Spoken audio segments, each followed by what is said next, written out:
Olá a todos, sejam bem-vindos ao nosso canal da Fraternidade Espírita Candeia de Maria. A gente vai falar um pouquinho hoje sobre a mediunidade nas crianças, que é um assunto recorrente aí, que algumas pessoas vêm nos pedindo na casa, né, auxílio.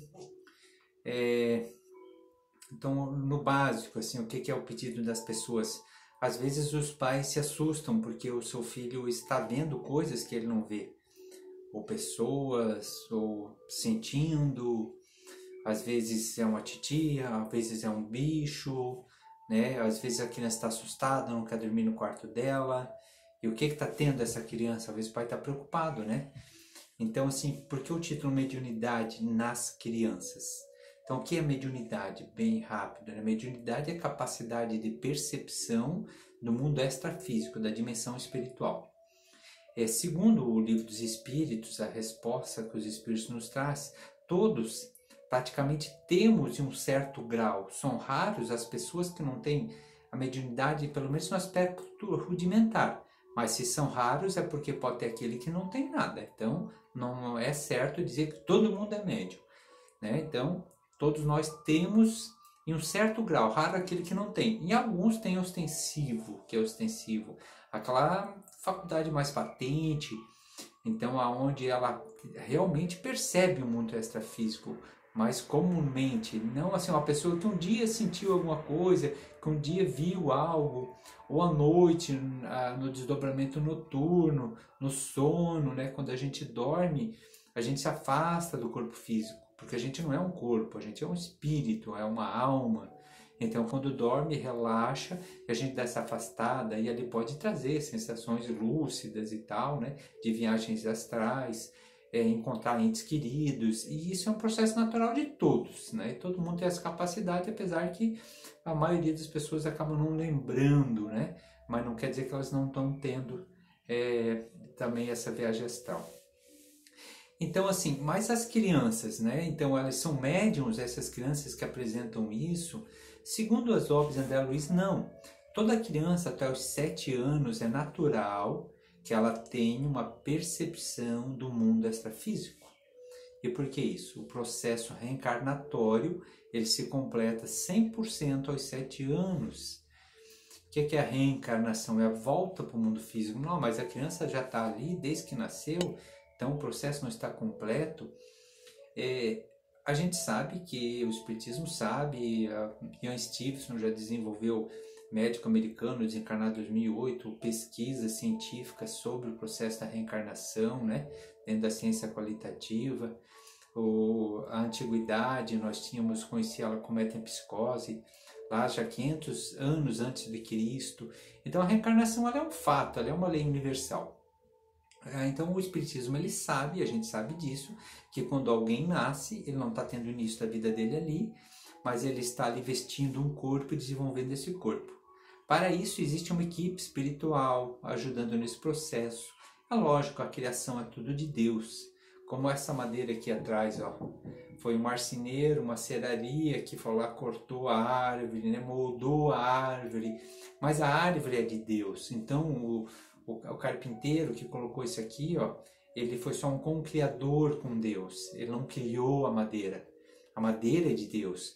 Então os espíritos que nos auxiliam no processo reencarnatório são co-criadores com Deus. E eles acompanham a reencarnação da criança mais especificamente até os 7 anos.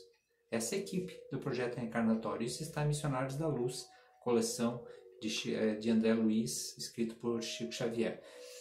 Então, nesse acompanhamento, a partir do 7, fica mais o seu guia espiritual junto apenas, né? Mas até ali é uma projeção maior.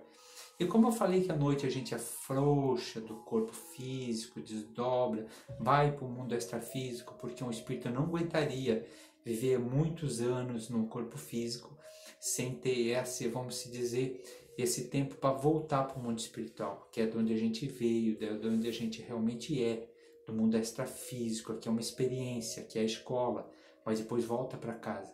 Só que fica ligado por um cordão de prata, por um fio fluídico ali, né? Que liga o corpo físico ao corpo energético. E esse fio é o que nos mantém vivo, e ele não vai se romper, não tem perigo, a pessoa saiu de noite em desdobramento, vai romper, vai desencarnar, não. Quando rompe, aí esse espírito se afasta e ele não tem mais como voltar. Então não tem mais a ligação, por isso que o corpo começa a se putrificar e essa matéria se retransformar novamente, né?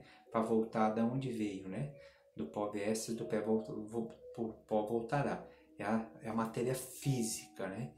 Então a criança, quando ela está nesse processo entre os 7 anos, ela tem facilidade ainda, até estando acordada, de ter esse afrouxamento, não ter esse acoplamento total. E às vezes, conforme ela dá uma desacopladinha, né? Ela, tipo assim, ela tá ali o corpo sutil com o corpo físico, ela acaba tendo percepções extrafísicas, não sendo patologia de mediunidade, porque é algo natural, inerente à criança dessa idade. Quem tem gato em casa, cavalo, cachorro, e já percebeu eles tendo comportamentos que parecem que eles estão vendo algo que a gente não está vendo. Então os livros também nos trazem que esses animais têm também essa percepção por um processo que até o final da vida deles, eles não estão 100% encaixados como a gente. Então eles acabam tendo essa visão paralela algumas vezes também, né? É lógico que existe processo de vibração, aquele espírito para ser visto, ele tem que entrar num padrão vibratório a qual esteja aquele ambiente, aquele local, aquela família, sabe? Há todo um processo disso, que senão qualquer médium iria estar realmente vendo, ninguém conseguiria viver vendo o mundo extrafísico o tempo todo. É muito penoso, seria muito difícil. E a criança, ela traz essa naturalidade. Então, o que fazer nesse caso? Primeira coisa, agir com naturalidade, porque é algo natural. Não incentivar. Tem pais que querem incentivar a mediunidade dos filhos, ficar especulando e perguntando. A gente não aconselha isso.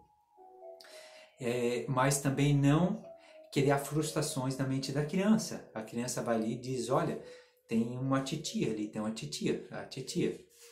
Eu falo titia que o meu filho falava muito isso. Então o que nós dizia para ele? Ah, filho, é a tua anjinha, porque ele não se assustava com ela, ele só mostrava para nós que tinha, mas ele ria para ela, dava para sentir uma energia legal naquilo. Então ele dizia, tua anja, tua anjinha. Então, e ficou, depois ele já dizia, minha anja tá ali, né? Depois ele já estava com 7 anos, com 8 anos foi a última vez que ele demonstrou ter visto ela, descreveu ela totalmente. E naquela fase que a família estava passando, uma cirurgia, onde minha mãe ia doar um rim para o pai, né? Então ele desce na casa da minha mãe, que a gente morava em cima, e ele diz lá para minha mãe, vó, hoje eu vi a minha anja estava lá em cima.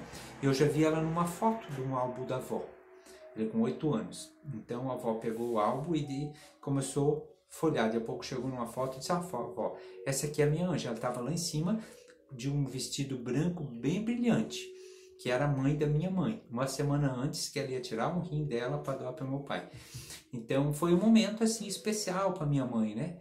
É o modo de a mãe dela demonstrar que ela estava ali presente, junto naquele momento, foi através do próprio neto. Então, que seria o neto da minha mãe e o bisneto de quem ele estava vendo. Ele via a própria bisavó. E acompanhou ele mais ou menos até os 8 anos. Meu filho ainda persistiu um pouco, uma certa mediunidade até uns 14, 15 anos, e a partir dali normalizou. Então eu falei aqui até os 7 anos, né? Então 7 anos fechou certinho, exato, fez 7 anos, acabou. Não, é diferente, uma pessoa da outra é muito subjetivo, né? Agora sim, tem às vezes pessoas que a criança diz, tem um bicho ali, e tá com medo, daí ela não quer ir pro quarto, tem medo de dormir sozinho, aí o pai talvez vai lá, briga, sura, diz tem que dormir aqui, porque a manha, não é? Ele tá vendo, né? Muitas vezes ele tá vendo. A gente sabe quando a criança tá inventando e quando é real para ela. Então o que fazer nessa hora? Vamos rezar para vir um anjinho, o anjinho vai levar o bicho embora. Se precisar aquela noite dormir junto, dorme. Ou dorme lá no quarto com ele, ou traz ele pro quarto, começa a fazer prece com ele à noite. Mas tratar de uma forma natural, não demonstrar medo, não demonstrar susto. Não, vamos rezar que Jesus vem buscar o bicho vai embora. Sabe? Pronto. Então, primeira coisa, é tratar naturalmente. Tentar perceber se isso que ele está vendo é algo positivo ou é negativo. E assim, aí buscar, na dúvida, a casa espírita. Marca uma conversa fraterna.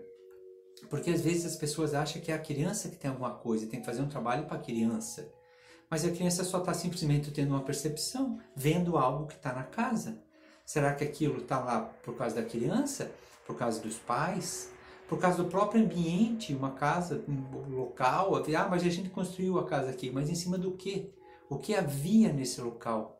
O que havia nesse terreno? O que já aconteceu aqui?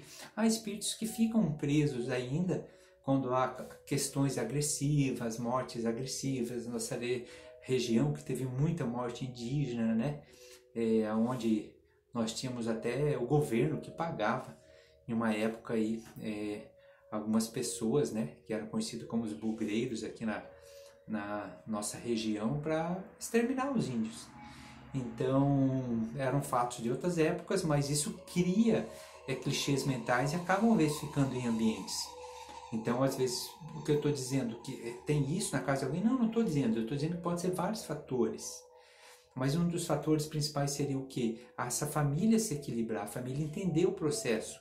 Então, marcando uma conversa fraterna, vou marcar para o meu filho. Não, é para você mesmo, é para a mãe, é para o pai. Para você entender o processo. Para você entender o que é, saber como lidar com isso. E daí, dentro de uma percepção, vamos marcar trabalho de obsessão. Tem aí no canal do bate-papo, o que é obsessão? Procure lá e dê uma olhada. Uma palestrinha sobre explicação sobre isso. Às vezes, vamos marcar, às vezes, uma aplicação direcionada para a criança, o adolescente, o jovem, que às vezes persiste isso e acaba indo já estudar, desenvolver uma faculdade e fica muito difícil de a pouco lidar com essas sintonias, sintomas. E fácil é aquele que vê, aquele que escuta. Crianças que vêm aqui e dizem, não, eles me falam um nome muito feio. Então, às vezes, essa criança, ela precisa de auxílio, ela precisa de ajuda. Mas o primeiro contato vai ser dos pais. Então, aí vai trazer, às vezes, as crianças para fazer uns trabalhos de aplicação, de magnetismo, aonde dá para dar uma equilibrada no alinhamento dos centros de força, dar uma bloqueadinha na glândula pineal, que ela é temporária, mas é por onde se há essa percepção quando ela começa a entrar mais no mundo do jovem, do adulto. Então há várias coisas para se fazer, para se tratar com naturalidade, com conhecimento de causa, né? Buscar alguma casa espírita.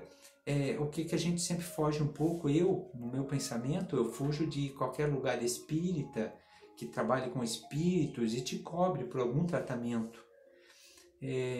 Porque Jesus disse que a gente deveria dar de graça o que de graça recebeu. Então, não estou criticando, às vezes, a profissão de ninguém, mas como a gente está numa casa espírita, kardecista, a kardecista porque a gente acaba dando esse nome para se reconhecer, porque hoje o espiritismo acabou, vamos dizer, se difundindo muito, e há muitas casas que então, assim, para se definir mais, quando ela se dizer kardecista, ela vai realmente partir de um ponto, de um pressuposto, onde dá de graça o que de graça recebestes. Então, há muitas casas aí no Alto Vale, né, casas confiáveis. Procurem alguma que, às vezes, você tem um conhecido que já frequente também, que te indique, né? Porque, às vezes, na hora da fragilidade, a gente também pode cair em armadilhas, né? Então, só ter esse cuidado, né, para realmente buscar ajuda e essa ajuda possa estar ajudando a família. Mas a partir do momento que o centro, que você que já está em casa, às vezes já fez algum tratamento, deu uma melhorada, voltou um pouquinho de novo, né? O que pode se fazer de diferente nesse ambiente doméstico para que as energias fiquem mais em equilíbrio? Para que essas crianças elas possam ter um ambiente onde elas não percebam coisas negativas. Então, uma delas é a prece. A prece é fundamental ao deitar, ao acordar, né? Um lugar onde a gente deva ter equilíbrio, fugindo de discussões, de brigas, por mais que às vezes assim há momentos, mas tomar aquele copinho d'água, esperar uns 5 minutinhos para depois falar sobre o assunto. Às vezes a gente já vai ser bem mais caridoso na nossa discussão. Acho que isso é importante. E principalmente rezar em família, né? Rezar individual é importante, é bom, mas rezar em família é maravilhoso. E se você quer ensinar seu filho a rezar, comece de pequenininho, por menor que ele seja. Comece a rezar se você está grávida, rezar com ele, trazer ele para essa oração. Convide ele para rezar com você, mesmo no ventre, com o pai, com a mãe. E depois continue isso a partir do momento que ele nasceu. Mas se o seu filho já tiver 7, 8 anos e vocês não têm esse hábito, comecem esse hábito hoje, não amanhã. Não procrastinem. Então, ensinem que o recurso da prece é algo maravilhoso. Outro dia teve um trabalho na escola, e daí comentaram aí de um sobrinho, um neto, que aí perguntaram lá, quando estivesse nervoso, alguma coisa, tal, o que queria fazer, eles já estudando um pouco as crianças, né? Então ele colocou lá que ia respirar e uma prece, que sempre ajuda. Então uma criança de 10 anos, olha que legal, né?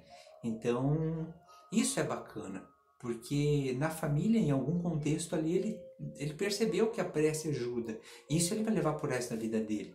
Agora, depois de adulto, pedir para rezar, talvez ele não teve esse exemplo, seja mais difícil para ele incorporar realmente essa verdade da prece como o maior recurso que a gente tem. Então esse é um benefício muito grande, o benefício da prece. Esse momento, quem está aqui assistindo o canal, né, essa palestrinha, então se você tem aí algum parente que tenha criança, tem alguma dificuldade, manda para ela, né? Aqui pelo canal, você pode pedir aqui também nas mensagens, né? Pegar o contato do centro, da fraternidade, mandar uma mensagem aqui, marcar uma conversa. Toda segunda-feira a gente tem passe para os adultos e pode trazer, porque para os adultos, né?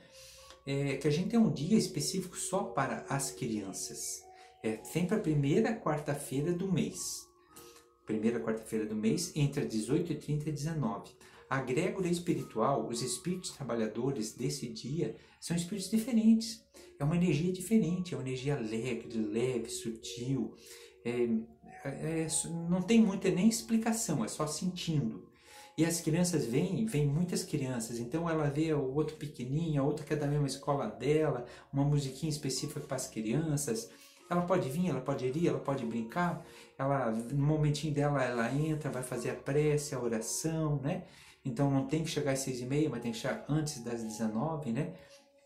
Então ela vai criando o quê? Uma familiaridade com a casa. Então elas tomam a aguinha de Jesus, foi uma própria criança, uma filha de uma trabalhadora que acabou dando esse nome, aguinha de Jesus, e agora as crianças, todas elas querem tomar a aguinha de Jesus na saída, e elas chamam de casa de Jesus, sabe?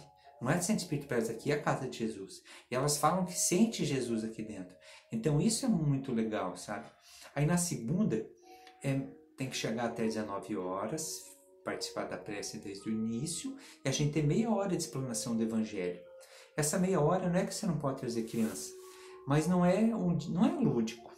E às vezes se o pai obrigasse a criança a vir nas segundas-feiras, sempre aqui com ela, e a criança fica ali sentada, não gostando, às vezes não entendendo, porque ela é direcionada aos adultos, essa criança pode criar um aspecto negativo inconsciente da casa de Jesus, e achar que a casa de Jesus é chata, é ruim, e levar isso para o resto da vida. Mas assim, tem crianças de 10 anos que vêm e gosta de vir já. Gosta de escutar, presta atenção, gosta das historinhas, sabe? Gosta. Então, cada um conhece o seu filho, né? Pode estar trazendo, então, no dia que se agradar melhor, mas entendendo esses dois aspectos, né? Então, a gente teria esses conselhos que a gente explicou um pouquinho, que é a mediunidade, que é natural na criança, tratar com naturalidade, não incentivar, mas também não dizer que não existe. Amiguinhos imaginários também, que a psicologia às vezes vai dizer que é apenas do psique, mas a gente tem amigos imaginários, por exemplo, de crianças que já tinha psicólogo e o meu amiguinho sempre junto, tinha que botar prato para ele na mesa e tal. Veio uma vez no centro espírita, o amiguinho imaginário foi embora. Então tu pega um espírito que está no mundo espiritual, ele não quer mal de ninguém, mas ninguém vê ele, não conversa com ele está meio perdido, desencarnado há pouco tempo. Ele encontra uma criança que percebe ele quer ficar próximo daquela criança, ele quer conversar e ele vai ser um amigo dela, mas vai prejudicar esse processo de cognição para ela e também para o próprio espírito, né? Então, assim, é um fator também muito simples de trabalhar com ele. Então, esse caso precisa marcar uma desobsessão para encaminhar essa entidade. Às vezes, trazendo só para o passe das crianças, essa entidade já vai ser encaminhada, não precisa nenhum trabalho, mesmo de desobsessão. E daí, a conversa fraterna, para o pai que quer entender melhor, né? A gente tem conversa fraterna toda segunda, às 4h30 da tarde, às 5h30 da tarde, toda quarta às 7h30 da noite e às 8h30 da noite. Conversas individuais em torno de 1 hora. São marcadas pelo agendamento, né? Pelo celular, manda mensagem. e a gente marca aqui, a pessoa vem no dia, a gente dá o auxílio, o entendimento, né? E para a pessoa também ir se percebendo e se ajudando um pouco nesse processo e daí poder ajudar o filho em casa, de repente trazer o filho depois para algum tratamento dentro da avaliação do atendente. No mais seria isso, meus irmãos. Agradeço aí pela colaboração de todos a nos estar ouvindo, né? Nos dar essa atenção mesmo que seja à distância, mas que você possa, nesse momento, ao finalizar esse vídeo, faça a sua prece para Jesus, agradeça quem é pai, quem é mãe, essa oportunidade, que é uma oportunidade maravilhosa, né? Uma confiança que meu pai, quando nasceu meu filho, chega em casa, ele tinha um cartaz que dizia, né? Cada criança que vem ao mundo nos diz, Deus ainda confia nos homens. Então você que é mãe, que você que é pai, Deus confia em vocês, né? E Ele espera que a gente faça um bom trabalho. E tomara que a gente consiga, né? Um grande abraço, fiquem com Deus. Espero que tenham entendido um pouco mais sobre a mediunidade nas crianças.